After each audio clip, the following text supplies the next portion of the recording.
السلام عليكم اخواني اخواتي، كي دايرين؟ لاباس عليكم؟ كنتمنى هاد الفيديو يلقاكم صحه جيده ان شاء الله وفي احسن الاحوال. مرحبا بكم معايا في فيديو جديد ووصفه جديده ونهار جديد ان شاء الله. والله يدخل لكم سيدنا رمضان بالصحه والعافيه وبالرزق الكثير ان شاء الله. البنات اليوم غادي نحضر معكم هاد الشباكيه على شكل بابيو. كتجي زوينه بزاف وحصريا البنات على القناه ديالي. وكتجي مع الكوشار بالعسل، ورائعه البنات، رائعه ومع جميع النصائح ان شاء الله باش تصدق معكم هاد الشباكيه.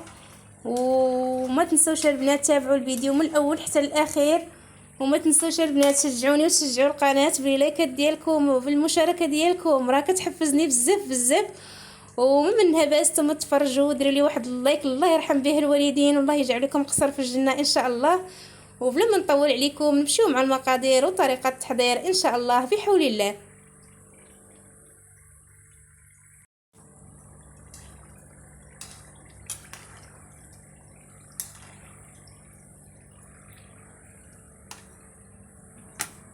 بسم الله على بركه الله. عندي واحد نص كيلو ديال الدقيق البنات، دقيق ديال الحلوى كما كتشاهدوا معايا. انا عطيتكم ندير معكم القياس ديال نص كيلو، وانتم الا بغيتوا تذوبلوا المقادير كتذوبلوهم. وعندي نص كاس ديال اللوز البنات اللي طحنته غربلته مزيان. بغيتوا تعوضوه بالزنجلان كتعوضوه بالزنجلان. وعندي راس معلقه ديال النافع وراس معلقه ديال حبه حلاوه.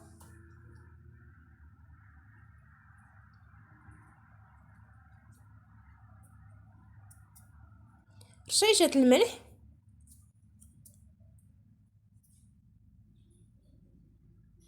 نص ملعقه ديال نص معلقه ديال القرفه البنات. ونص خماره البنات، الخماره فيها 8 غرام، كان ناخذ نص ديالها وصافي. وكنخلط هاد النواشف جيدا البنات حتى كينسجموا ليا. ودابا غادي نضيف كاس ديال الزيت نباتي البنات، بقياس بالعبار بالكاس العنبه البنات. وصافي وغادي نبسس هاد الدقيق ديالي مزيان مزيان حتى كيدخل لي داك الزيت في هذوك النواشف ديالي.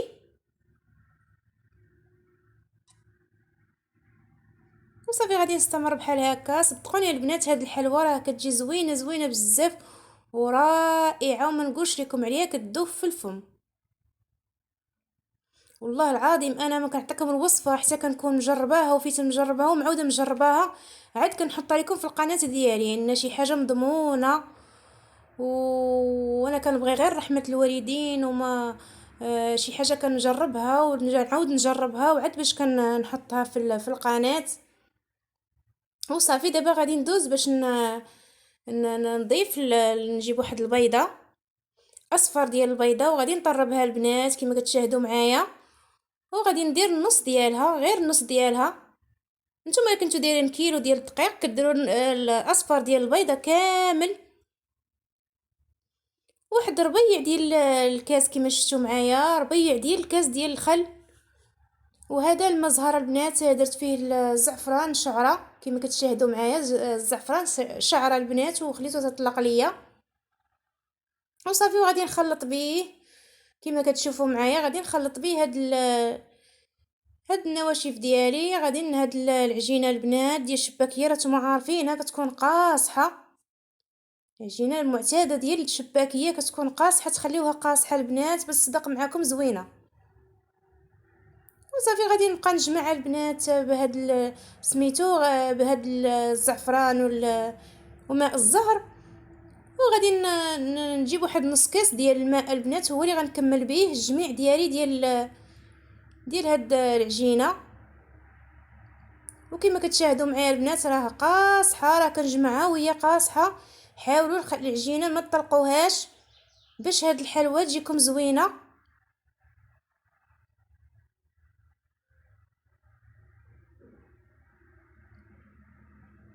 وصافي كنبقى بحال هكا كنستمر هكا. ولا جاتني ناشفه كنزيد واحد الرشيشه ديال الماء كما كتشاهدوا معايا حتى كنجمع هذيك العجينه ديالي. هانتوما كما كتشاهدوا معايا غير الشيشه ماشي بزاف، وصافي بحال كنستمر بحال هكا حتى كنجمع العجينه ديالي وراه قاصحه البنات، وغادي نحطها في سطح العمل وغادي نخدمها مزيان البنات. غنبقى ندلك فيها مزيان مزيان حتى كينسجموا ليا دوك المقادير. هذاك الزعفران تيعطيني اللون ديالو الحقيقي، ما نكذبش عليكم البنات، كتبغي الكتيفات شويه، وانتم عارفين الشباكيه كتبغي الكتاف وكتبغي الدليك. صافي انا شاركت معكم جميع المراحل، ما بغيتش نقطع حتى شي مرحله، بغيتكم تشوفوا معايا كل شيء المراحل ان شاء الله باش تفهموا وتعرفوا تصايبوا هاد الحلوى ان شاء الله في البيوت ديالكم. صافي هانتوما كما كتشاهدوا معايا جبت واحد السكين وقسمتها على جوج ديال الاجزاء، ودابا غادي نمشي باش ندير هاد العمليه. هاد العمليه البنات مهمه بزاف بزاف، كتعاونك على الخدمه، كتحيد عليك نص ديال التماره. والله الا البنات راه غير جربوها، راه كتحيد واحد النص ديال التماره، كتسهل عليك الخدمه بزاف بزاف. وصافي غادي نستمر بحال هكا، غادي نسرحها بحال هكا وغادي نطويها على شكل ظرفه البنات. راه العجينه قاصحه، راه غير مسرعه الفيديو تيبان لكم بحال هكا العجينه خفيفه، العجينه راها قاصحه البنات، راها شاده في راسها مزيان مزيان. وصافي غادي نديرها في واحد البلاستيكه كما تشاهدوا معايا، راني درتها في البلاستيكه وغادي ندوز الكويره الاخرى حتى هي نديرها نفس العمليه.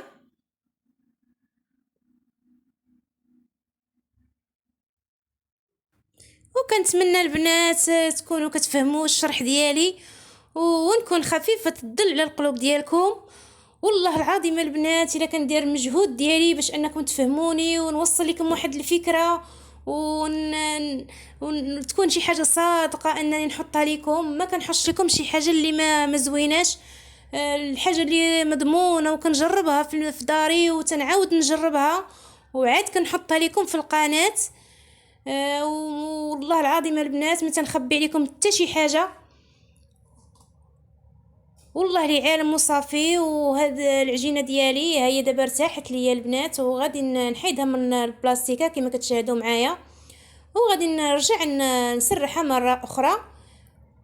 صافي كما كتشاهدوا معايا، وغادي نجيب واحد السكين وغادي نقطعها على شكل طول البنات، باش هاد العجينه ان شاء الله ما غاديش تضيع معاكم، ما غاديش تمحنكم تبقاو تعاودوا بزاف ويكون فيها الضياع بزاف، حيت العجينه ملي كتضيع كترجعي تخدميها مره اخرى كتلقايها ديال الشباكيه قساحت، كتكون قاصحه بزاف وما كتساعدكش باش تخدميها. وصافي غادي نستمر بحال هكا حتى كنكمل حتى هذه هي بنفس الشكل غادي نخدمها، حتى هي غندير على شكل طولي. صافي وغادي نديرها في البلاستيكه ونخليها حتى كترتاح. صافي دابا ملي ارتاحت ليا العجينه ديالي، دابا غادي نجيب المدلك وغادي نسرحها البنات، غادي نورق العجينه ديالي كما كتشاهدوا معايا. غادي نورق واحد الكميه ديال العجينه سهله بزاف ودغيا تحضروها وما فيهاش شي تماره، هي كتجيني انا سهل من الشباكيه المعتاده عندنا.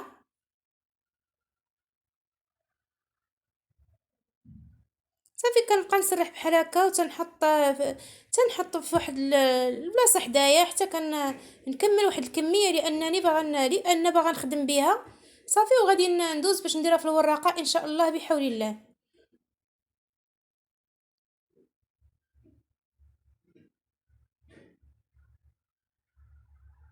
وصافي البنات دابا غادي ندوز باش غادي نديرها في الوراقه. راه الرقم غادي ندوزها في الرقم 5 كما كتشاهدوا معايا.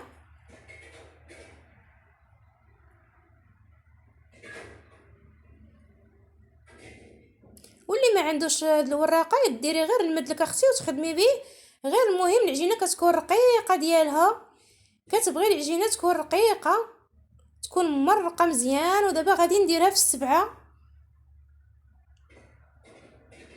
غادي ندوزها دابا في الرقم 7.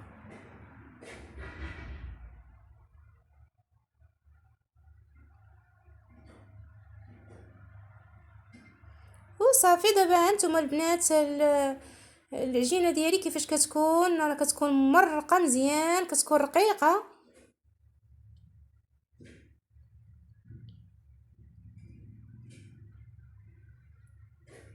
وصافي دابا غادي ندوز باش غادي نوريكم كيفاش شكلوها. وصافي دابا كما كتشاهدوا معايا راني جيت فوق درتها فوق واحد الطابله على حساب الرخامه كتهرب ليا الجراره، وخديت الجراره ديالي وكنديرها بهاد العمليه دي على شكل شرائط، كنقطع على شكل شرائط البنات كما كتشاهدوا معايا. وصافي ملي كنكملها في التقطاع كتقطعوا على القد اللي بغيتو نتوما، الحجم اللي بغيتو صغير او كبير. كناخذوا شريط كنديروه فوق شريط كما كتشاهدوا معايا، وكنديروا دوك جوج شرائط كنديروهم فوق الاخرين كما كتشاهدوا معايا البنات. كنتمنى يكون الشرح واضح لكم. كما كتشاهدوا معايا كناخذوا جوج شرائط، شريط كنديروه فوق شريط والشريط الاخر كنديروه فوق شريط، وعاد كنديروهم على عمليه زائد كما كتشاهدوا معايا، باش غادي نعملوا بهم هذيك الوريده ديال البابيو. وصافي كنكملوا هذيك العجينه اللي عندنا كامله اللي قطعناها بنفس الشكل. كتجي سهله بزاف ورائعه وسهله في التحضير، والشكل البنات والحجم البنات راه كتحكموا فيه على القد اللي بغيتو نتوما. بغيتو ديروها صغيره ديروها صغيره، بغيتو ديروها كبيره ديروها كبيره، على حساب نتوما والحجم اللي بغيتوها تكون فيه. وصافي هانتوما كما كتشاهدوا معايا كناخذوا الجراره وكنضغطوا عليها مزيان مزيان، هذيك الخشبه ديال الجراره حتى كتولي ديك الطابله ديال العمل كتبان لكم، باش ما كتجيكمش غليظه من الوسط ديالها، وفي نفس الوقت كتلصق هذيك العجينه وما كتفكش معكم اثناء القلي. وصافي كنستمروا بحال هكا بنفس العمليه كما كتشاهدوا معايا. راني كنتمنى يبان لكم مزيان وتكون التصوير واضح.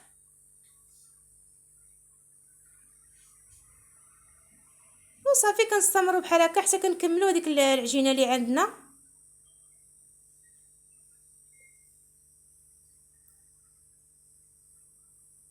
وكتضغطوا عليها مزيان البنات باش ما كتفكش معكم في القليان.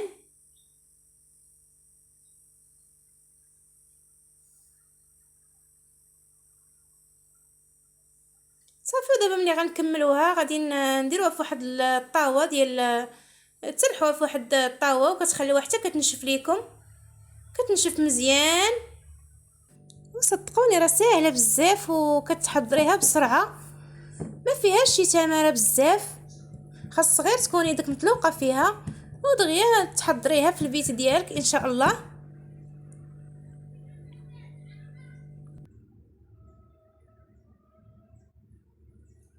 وصافي غادي نستمر بحال هكا حتى كنكمل هذيك العجينه اللي عندي كامله.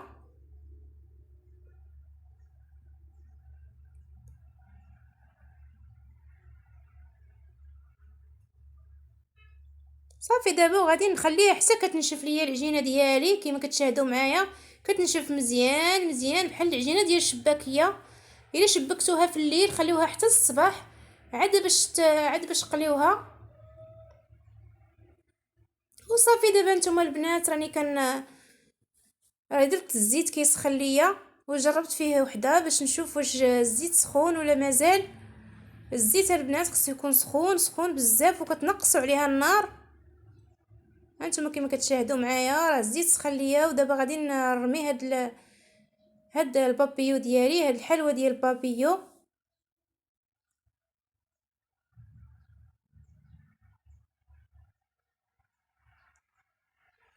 حاولوا البنات الزيت يكون سخون مزيان باش ما تحلش لكم الحلوه ديالكم.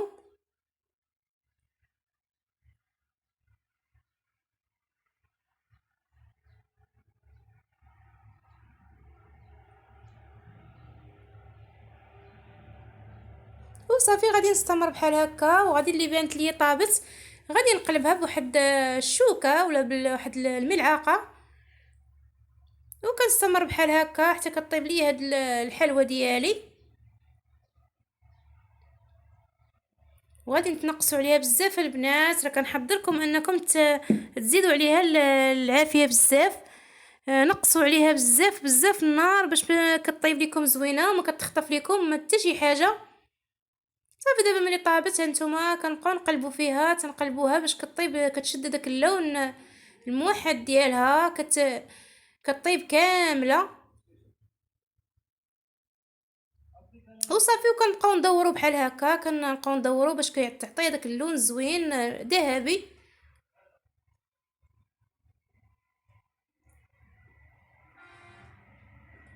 وصافي دابا غادي نجيب العسل ديالي كما كتشاهدوا معايا.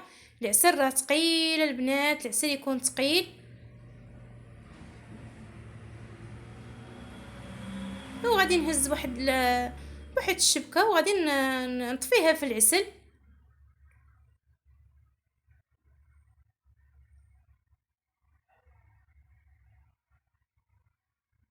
صافي وغادي نستمر بحال هكا حتى كنكمل هاد العجينه اللي عندي كامله. وصافي دابا كنخليها في العسل حتى كنطيب حتى كتقرب طيب ليا القليه الاخرى اللي غادي نرمي. وعاد باش نهز هذيك الحلوه ديالي. انا ديجا البنات انا كنت كنخبز في الشباكيه، وهاد الكسكاس راه كنت كنحط فيه شباكيه. كان عندي واحد الكوموند ديال شباكيه.